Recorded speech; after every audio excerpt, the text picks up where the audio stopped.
আগের পর্বে আমরা দেখেছি কিভাবে তোমাদের টেক্সট বই ব্লুজুমস তোমাদেরকে পড়তে হবে, তাই তো? আজ চলো তাহলে আমরা আগের ক্লাসে অর্থাৎ ক্লাস 5-এ যেগুলো পড়েছি তার কিছু কিছু অংশ আমরা রিভিশন লেসনে একটু দেখি। তাহলে চলো শুরু করি। প্রথম দিনকার লেসন কি আছে দেখি। দেখো, অ্যাক্টিভিটি 1-এ আমাদেরকে কি বলেছে? Change the number of the given words, অর্থাৎ যে ওয়ার্ড অর্থাৎ শব্দগুলো দেওয়া আছে তাদের নাম্বার অর্থাৎ বচন চেঞ্জ করতে হবে। বাংলাতে নাম্বার অর্থাৎ সিঙ্গুলার থেকে তোমাদেরকে প্লুরাল করতে হবে। এক বচনে আছে সেটা থেকে বহু বচন করতে হবে, বা বহু বচন আছে সেটাকে এক বচন করতে হবে। চলো তাহলে প্রথমটা দেখি। দেখো, প্রথম যেটা আছে সেটা হচ্ছে চাইল্ড অর্থাৎ শিশু। চাইল্ড থেকে কি হবে? চিলড্রেন অর্থাৎ অনেক শিশু। তারপরে প্লুরালের দিকে আছে মেন অর্থাৎ অনেক মানুষ, তাহলে এই দিকে কি হবে? সিঙ্গুলারের দিকে হবে ম্যান অর্থাৎ একজন মানুষ। তারপর দেখো আছে অক্স, অক্স মানে ষাঁড়, সেখান থেকে হবে অনেকগুলি ষাঁড়, অক্সেন। তারপর আছে গিজ, গিজ অর্থাৎ অনেকগুলি রাজহাঁস, তাহলে এই দিক সিঙ্গুলারে হবে গুজ অর্থাৎ একটি রাজহাঁস। আবার আমরা জানি যে ডিয়ার, এরকম কিছু ওয়ার্ড আছে যাদের কিনা সিঙ্গুলার থেকে প্লুরালের কোনো পরিবর্তন হয় না, তাহলে ডিয়ার থেকে আমাদের ডিয়ারই থাকবে অর্থাৎ সিঙ্গুলার প্লুরাল এর দুটো ফর্মই একই হয়। চলো এরপর অ্যাক্টিভিটি আবার দেখি। Identify the gender of the following nouns and put them in the correct boxes. অর্থাৎ এই যে নিচে কতগুলো দেখো তোমাদেরকে নাউন দেওয়া আছে, সেই নাউনগুলোকে চিনতে হবে এবং তাদেরকে জেন্ডার অনুযায়ী কোন জেন্ডারে পড়ে সেই ওয়ার্ডটা, সেই জেন্ডারের ছকে তোমাদেরকে বসাতে হবে। চলো তাহলে দেখি। আমরা আগে পড়েছি যে জেন্ডার 4 রকমের, তাই তো? Masculine gender, feminine gender, neutral gender, common gender. Masculine যেগুলো পুরুষ সংক্রান্ত তারা হচ্ছে মাস্কুলিন, যারা স্ত্রী সংক্রান্ত অর্থাৎ ফিমেল সংক্রান্ত তারা ফেমিনিন। নিউটার অর্থাৎ যারা জড় বস্তু তারা নিউটার জেন্ডার, এবং যারা মেল এবং ফিমেল উভয়কেই বোঝায় তাদেরকে আমরা কমন জেন্ডার বলি। তাহলে প্রথমটাই কি আছে? প্যারেন্ট। প্যারেন্ট কি? এটা কমন জেন্ডার, কারণ কি প্যারেন্ট মা বাবা অর্থাৎ মেল ফিমেল দুজনকেই বোঝায়, তাই না? তাহলে এটা কমন জেন্ডারের ইয়েতে হবে। তারপর দেখো লায়নেস, লায়নেস অর্থাৎ কি? সিংহী অর্থাৎ ফিমেল, তাহলে এটা হবে ফেমিনিন জেন্ডারের আন্ডারে। তারপর দেখো ট্রি, ট্রির আমরা মেল বা ফিমেল কোনোভাবেই ভাগ করতে পারি না, তাহলে এটা কোথায় হবে? নিউটার জেন্ডারে হবে। তারপর দেখো নেফিউ অর্থাৎ ভাইপো বা ভাগ্নে, তাহলে এটাও দেখছি আমরা পুরুষ সূচক, তাহলে এটাও হবে মাস্কুলিন জেন্ডারে। তারপর হচ্ছে বুল অর্থাৎ বলদ, বলদ কোথায় হবে? মাস্কুলিন জেন্ডারে। তারপর হচ্ছে স্টুডেন্ট, স্টুডেন্টের আমরা মেল বা ফিমেল আলাদা করতে পারি না, সেজন্য এটা হবে কমন জেন্ডারে। তারপর নান অর্থাৎ সন্ন্যাসিনী, তাহলে এটা ফেমিনিন হবে, কারণ ফিমেল সন্ন্যাস যদি হতো তাহলে সেটা আমরা করতাম মাস্কুলিনে, কিন্তু যেহেতু সন্ন্যাসিনী তাই এটাকে আমরা করব ফেমিনিনের দিকে। আবার দেখো টাইগার, টাইগার অর্থাৎ বাঘ, তাহলে এটা মাস্কুলিন হবে। আমরা জানি টাইগ্রেস মানে হচ্ছে বাঘিনী, তাহলে সেটা হলে ফেমিনিনে হতো, কিন্তু টাইগার হচ্ছে বাঘ, তাই এটা হবে মাস্কুলিন জেন্ডার। তারপর রুম, রুম অর্থাৎ কক্ষ, সেক্ষেত্রে আমরা বাড়ির এক একটা রুম থাকে তো, সেই কক্ষ। রুমেরও আমরা মেল বা ফিমেল আলাদা করতে পারি না, সেজন্য এটা হবে নিউটার জেন্ডার। তারপর দেখো হাইন্ড, আমরা জানি ডিয়ারের ফিমেল সেটা হচ্ছে হাইন্ড, তাহলে হাইন্ড কোথায় হবে? ফেমিনাইনের দিকে। এরপর দেখো গ্লাস আছে, গ্লাস কি? গ্লাসও কাঁচ, তাহলে গ্লাসকেও আমরা কোনো জেন্ডারে ভাগ করতে পারি না, তাহলে এটাও হবে নিউটার জেন্ডার। চলো এর পরের অ্যাক্টিভিটি আবার দেখি। Fill in the blanks with suitable articles. তাহলে অ্যাক্টিভিটি 3-তে আমাদেরকে এটাই দেখতে হবে যে এই যে গ্যাপগুলো দেওয়া আছে এই গ্যাপগুলোকে আর্টিকেল দিয়ে ফিল আপ করতে হবে। আমরা জানি আর্টিকেল কোনগুলো? এ এন দি, এই তিনটা হলো আর্টিকেল। তাহলে প্রথমেরটাই দেখি চলো। দেয়ার ইজ আউল, অর্থাৎ এখানে দেখো পরের ওয়ার্ডটা কি আছে? আউল।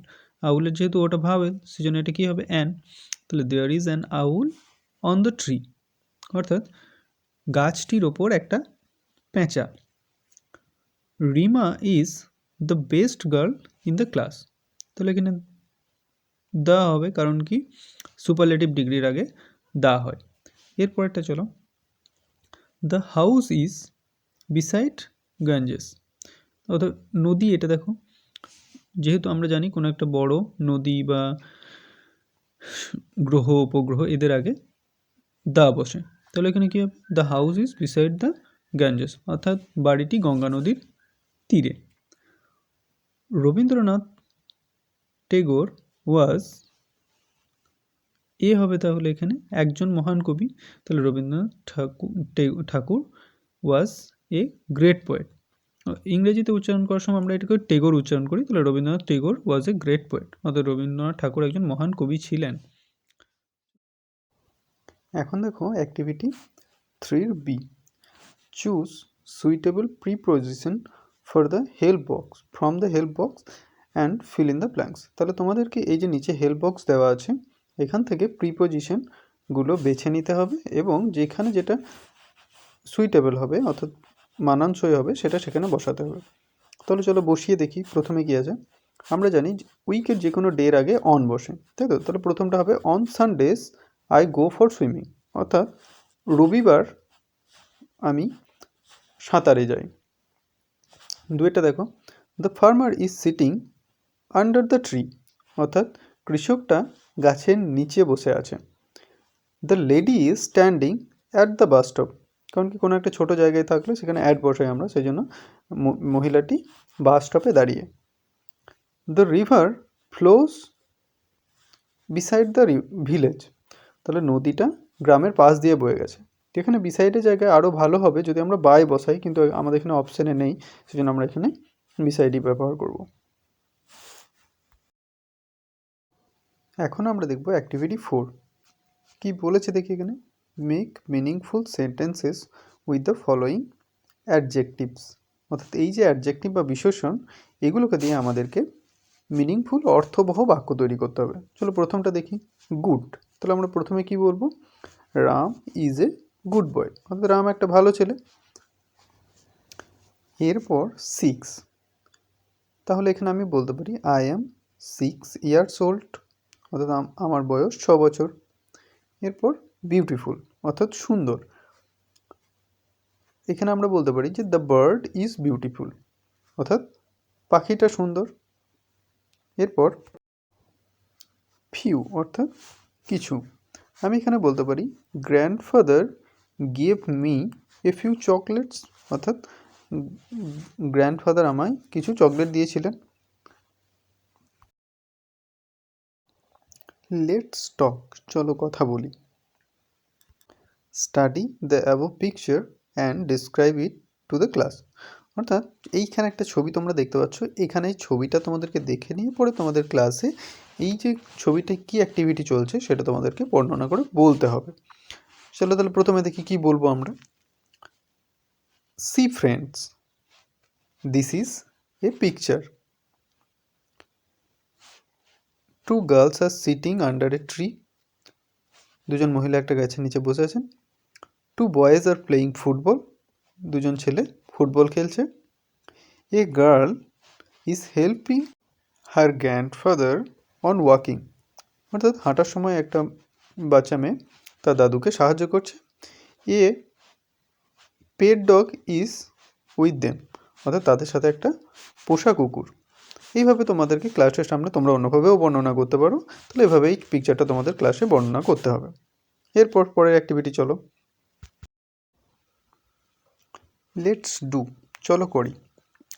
Tick the correct answer from the alternatives given in the brackets, অর্থাৎ ব্র্যাকেটের মধ্যে থাকা বিকল্পগুলির মধ্যে একটা পছন্দ করে টিক চিহ্ন দাও। প্রথমটা কি দেখি, কি দেওয়া আছে সবগুলোতেই দেওয়া আছে কিছু ভার্ব। এই ভার্বগুলোকে আমাদেরকে মানে সেন্টেন্সটা কোন টেন্সে সেই অনুযায়ী কিন্তু আমাদেরকে ভার্বটা ঠিকঠাকভাবে বসাতে হবে। প্রথমটা দেখি চলো, he watched the film yesterday evening, অর্থাৎ সে গতকাল সন্ধ্যায় সিনেমাটা দেখেছিল। যেহেতু এটা ইয়েস্টারডে আছে সেই জন্য আমরা কিন্তু এটার পাস্ট ফর্ম ব্যবহার করব, অর্থাৎ হি ওয়াচড দ্য ফিল্ম। এরপর বিয়েটা দেখি, the child a story book now, ছেলেটা যেহেতু এখন পড়ছে একটা কাজ করছে সেই জন্য এখানে কী হবে, the child is reading a story book now. এরপর মাই ফাদার গতকাল গেছিলো dash to Kolkata last week, তাহলে এটা পাস্ট টেন্সের সেন্টেন্স, সেই জন্য কী হবে, my father went to Kolkata last week, অর্থাৎ গত সপ্তাহে কলকাতা গেছিলো। এরপর দেখো দ্য বয়েজ কী হবে, ইন দ্য ফিল্ড নাও, এখন খেলছে, তাহলে the boys are playing football in the field now, ছেলেগুলো এখন মাঠে ফুটবল খেলছে। অ্যাক্টিভিটি 6-এ আমরা একটা পাজেল সলভ করব। চলো তাহলে দেখি প্রথমে কি ইনস্ট্রাকশন দিয়েছে। Complete the crossword puzzle with the help of the given clues, use capital letters. তাহলে আমাদেরকে ক্যাপিটাল লেটার ব্যবহার করে আমাদেরকে ওই যে ক্লুগুলো দেওয়া আছে সেগুলো ব্যবহার করে আমাদেরকে এই পাজেলটা ফিল আপ করতে হবে। তাহলে চলো করে দেখি প্রথমটা কি বলেছে। আমরা প্রথমেই দেখছি ক্রস ওয়াইজ অর্থাৎ পাশাপাশি। প্রথমেই 2টা দেখি, traditional folk dance of West Bengal. আমরা জানি যে বাংলার অর্থাৎ ট্র্যাডিশনাল ঐতিহ্যবাহী যে ড্যান্স ফর্ম সেটার নাম হচ্ছে ছো। তাহলে আমরা এটা জানি, সেই জন্য এটাকে কী করবো, ছো। আর এই যে তোমাদের এই অ্যাক্টিভিটিটা অর্থাৎ পাজেল গেম যেটা, সেটা পুরোপুরি তোমাদের যে ফুলমনিস ইন্ডিয়া বলে ক্লাস 5-এর যে তোমাদের একটা টেক্সট ছিল, সেই টেক্সটের উপর নির্ভর করে কিন্তু এই পুরো পাজেলটা, ওই যে রিলেটেড ওয়ার্ডগুলো সেগুলোই কিন্তু আমরা এখানে দেখতে পাবো। তো তাহলে প্রথমটা কমপ্লিট করলাম। এবার 2টা দেখি, 3 one of the 7 wonders of the world. তাহলে 3-এরটি কী হবে, পৃথিবীর 7টা আশ্চর্যের একটা আশ্চর্য যেটা আমাদের ভারতে আছে, সেটা হবে তাজমহল। এরপর classical music of southern India. এই যে আমরা জানি যে কর্ণাটকী দক্ষিণ ভারতের একটা সঙ্গীতের ফর্ম, তাহলে এখানে এটাই হবে। এবার আমরা দেখব নিচে নিচে অর্থাৎ ডাউন ওয়াইজ। একটা কি, এই ক্লাসিক্যাল ড্যান্স অফ কেরালা, কেরালার একটা নৃত্য যেটা কিনা কি ক্লাসিক্যাল অর্থাৎ উচ্চাঙ্গ নৃত্য শৈলী, সেটা কি হবে, কথাকলি আমরা জানি, তাহলে এটা হবে কথাকলি, একে ওপর নিচে। তারপর আছে carving on wood or stone, পাথরে যে খোদাই করা সেগুলোকে আমরা কি বলি, স্কাল্পচার, তাহলে এটা তাই হবে।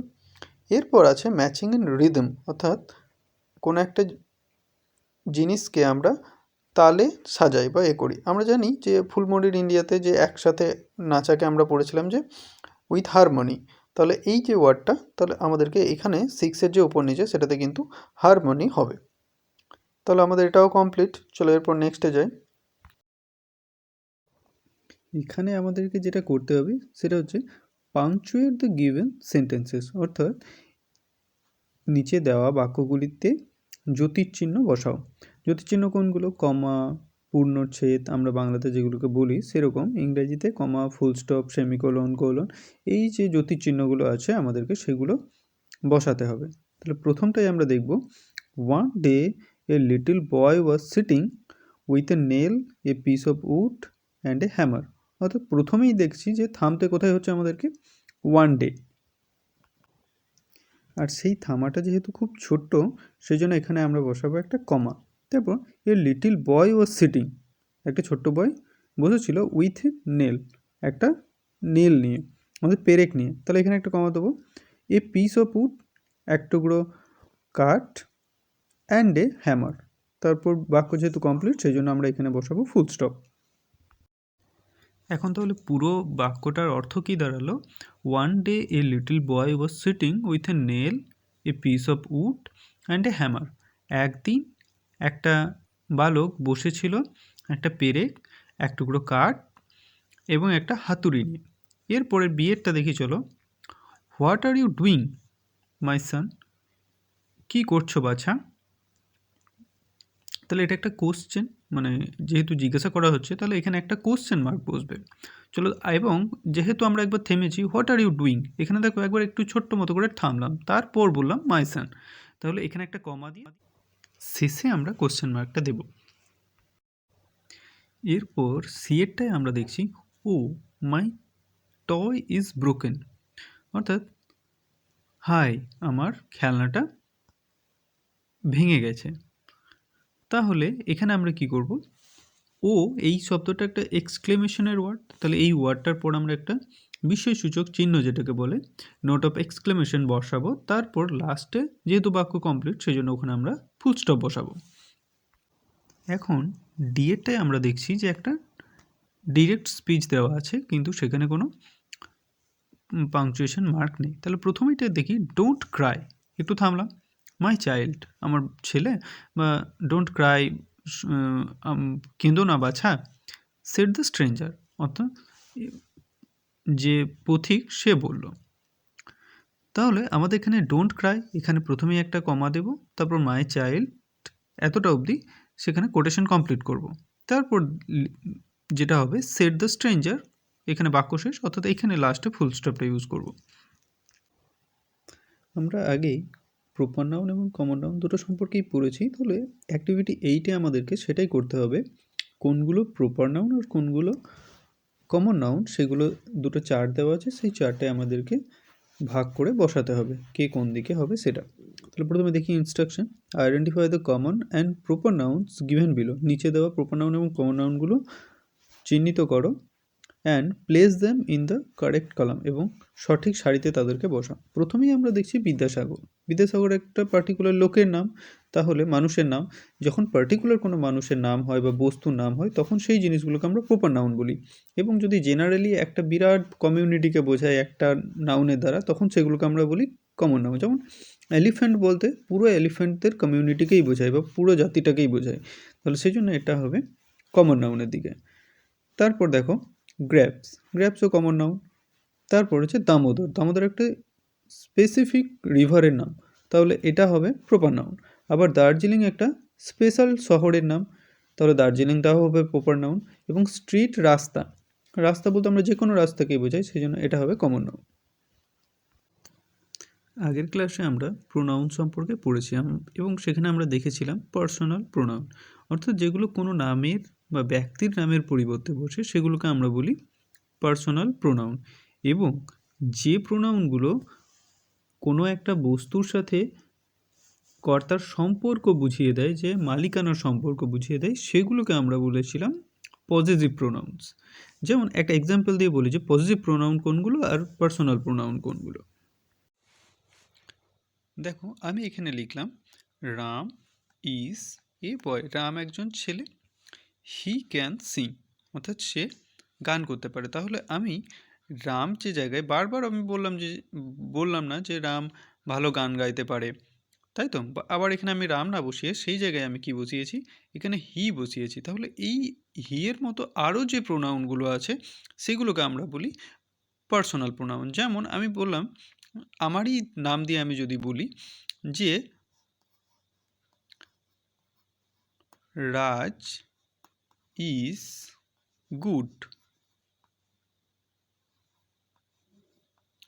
তাহলে রাজ ইজ গুড লিখলাম। তাহলে রাজের জায়গায়, যেহেতু রাজ আমারই নাম, সেই জায়গায় আমি আবার এখানে কি লিখতে পারি, আই অ্যাম গুড বলতে পারি।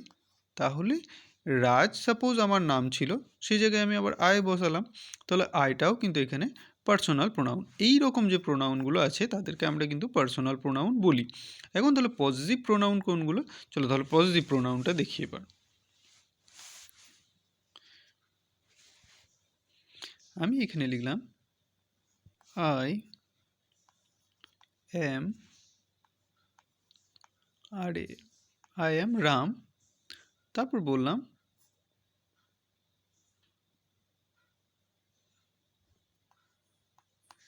দিস ইজ মাই বুক,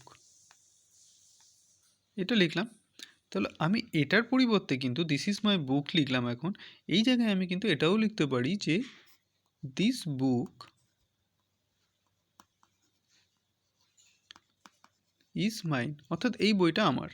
সেক্ষেত্রে আমি যে মাইন শব্দটা ব্যবহার করলাম, এটাতে কি বোঝানো, এই যে বইটার সাথে যে আমার সম্পর্ক, বইটা কার, আমার। এখানে আমার মালিকানার যেহেতু সম্পর্কটা আছে, সেই জন্য এইগুলোকে আমরা বলি পজেসিভ প্রোনাউন।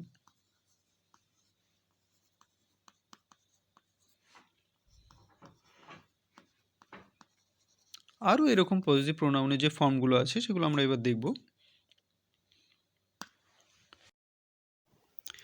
এখন অ্যাক্টিভিটিতে আমরা দেখছি আই অ্যাম ঝুমি, এখানে আইটা পার্সোনাল প্রোনাউন, অর্থাৎ আন্ডারলাইন দ্য পার্সোনাল প্রোনাউন। তাহলে পার্সোনাল প্রোনাউনগুলোকে যদি আন্ডারলাইন করতে হয় তাহলে আয়ের নিচে আমাদেরকে আন্ডারলাইন করতে হবে। তারপর Rana is a cousin of mine, এখানে রানা আমার কাজিন। এখানে যখনই কোনো একটা বাক্যে এই যে বাংলার ক্ষেত্রে বলার সময় যে র বিভক্তিটা আসবে, এই র বিভক্তিটা যদি থাকে তাহলে জানতে হবে যে এখানে পজিশন আছে, অর্থাৎ এটা পজিটিভ প্রোনাউন। তাহলে এই মাইন্ডটা এখানে positive pronoun. He is a kind boy, তাহলে এখানে হি আবার ব্যবহার করেছি, এটা পার্সোনাল প্রোনাউন। সে একটা দয়ালু ছেলে। He gave a book to Rumi, সে রুমিকে একটা বই দিয়েছিল। এখানে হিটা personal pronoun. She is my sister, সে আমার বোন। এখানে সিটা পার্সোনাল প্রোনাউন, আবার মাইটা positive adjective pronoun. Rumi and Rana are classmates, Rumi আর রানা দুজনে সহপাঠী। দে, এখানে তাদের দুজনের নামের পরিবর্তে দে ব্যবহার করেছি, তাহলে দেটা personal pronoun. They go to school together, তারা একসাথে স্কুলে যায়। Their school is near the village of ours, তাহলে এখানে দেয়ার যে তাদের স্কুলটা, তাহলে এখানে ওরা আছে দেখো, তাহলে এটা positive adjective pronoun. School is near the village of ours, আর এটা হচ্ছে পজিটিভ প্রোনাউন। তাদের স্কুল আমাদের গ্রামের কাছে। এরপর আমাদের যে অ্যাক্টিভিটিটা আছে সেখানে আমাদেরকে এই অ্যাক্টিভিটির আন্ডারেই সেটা, আর সেখানে আমরা দেখব যে আমরা কথা বলতে পারছি কি না ঠিকভাবে। চলো তাহলে ইনস্ট্রাকশন কি দেওয়া আছে দেখি। লেটস টক, চলো কথা বলি। Tell the class who your best friend is, পুরো ক্লাসকে বলো যে তোমার সব থেকে ভালো বন্ধুকে। Give a description of your best friend and also state why you like him or her, তারপর তোমাকে সেই বন্ধুর বর্ণনা দিতে হবে, description of your friend. And also আর কি বলতে হবে, হোয়াই ইউ লাইক হিম, কেন তুমি তাকে পছন্দ করো। চলো তাহলে আমরা কীভাবে বলবো সেটা দেখি। প্রথমেই তোমার যে বেস্ট ফ্রেন্ড তাকে তুমি ক্লাসের সামনে সবাইকে দেখালে, তাহলে তুমি প্রথমে ক্লাসকে তোমাকে অ্যাড্রেস করতে হবে, যে কি বলে অ্যাড্রেস করবে সব ক্লাসের সমস্ত বন্ধুদেরকে। তখন তোমরা এটা বলে অ্যাড্রেস করতে পারো, হাই ফ্রেন্ডস, এটা বললে। তারপর তোমার যে বন্ধু তাকে তুমি দেখিয়ে বললে, আমি সাপোজ এখানে রামকে বললাম, তাহলে সি রাম, রামকে দেখো। He is my best friend, সে আমার সব থেকে ভালো বন্ধু। He is a very good boy, সে খুব ভালো ছেলে। I think all of you like him, আমার মনে হয় তোমরা সবাই তাকে ভালোবাসো বা পছন্দ করো। I like him so much, আমি ওকে এত পছন্দ করি। বিকজ হি অলওয়েজ হেল্পস আদার, কারণ ও সবাইকে সবসময় সাহায্য করে। এইভাবে তোমরা অন্যভাবেও বর্ণনা করতে পারো। আমি জাস্ট খুব ছোটো ছোটো সেন্টেন্স দিয়ে তোমাদেরকে বললাম যে তোমরা এইভাবে বর্ণনা করতে পারো। এরপর আমরা যেটা করব সেটা হলো অ্যাক্টিভিটি 10-এ আমাদেরকে আমাদের হবি সম্পর্কে বলতে বলেছে। আমাদের প্রত্যেকের একটা করে শখ থাকে, সেই শখের সম্পর্কে আমাদেরকে সেটা ইংরেজিতে বলতে হবে এবং খুব ছোটো ছোটো সেন্টেন্সে আমরা সেটা বলবো। চলো প্রথমে ইনস্ট্রাকশনটা পড়ি। Right 5 sentences on your hobby, তোমার শখ সম্পর্কে 5টা বাক্য লেখা। ইউজ দ্য ফলোয়িং হিন্টস, তুমি এই নিচের হিন্টস বা ক্লুগুলো ব্যবহার করতে পারো। What do you do in your free time, তুমি তোমার ফাঁকা সময়ে কী করো। ডিসক্রাইব ইট, এটা বর্ণনা করো। How much you enjoy doing it, তুমি কতটা আনন্দ পাও এটা করে। Do you learn anything from it, এটা থেকে কি তুমি কিছু শিখতে পারো। তাহলে আমাদেরকে এই ক্লুগুলো সব ইউজ করতে হবে। তাহলে আমরা এখানে প্রথমেই বলবো যে প্ল্যান্টিং ইজ মাই হবি, অর্থাৎ গাছ লাগানো আমার শখ। I plant trees and water them in my free time, অর্থাৎ আমি ফাঁকা সময়ে গাছ লাগাই এবং তাদেরকে জল দিই। It gives me immense pleasure, এটা আমাকে চরম আনন্দ দেয়। I learn from the flowers that good things take time, অর্থাৎ আমি ফুলেদের কাছ থেকে শিখেছি যে ভালো কিছু হতে গেলে তার সময় দরকার হয় বা সময় লাগে, ভালো কিছু করতে সময় লাগে। তাহলে আমাদের একদম পয়েন্ট ওয়াইজ আমরা বর্ণনাগুলো করলাম, যতগুলো পয়েন্টস দিয়েছিল হিন্টসে সেই অনুযায়ী আমাদের তাহলে রাইটিংটা কমপ্লিট হবে বা স্পিকিং স্কিলটা কমপ্লিট হবে বা বলাটা শেষ হবে। এরপরে আমরা একটা রাইম থাকবে, সেটা রিসাইট করে দেখব, সেটা পরের পর্বে।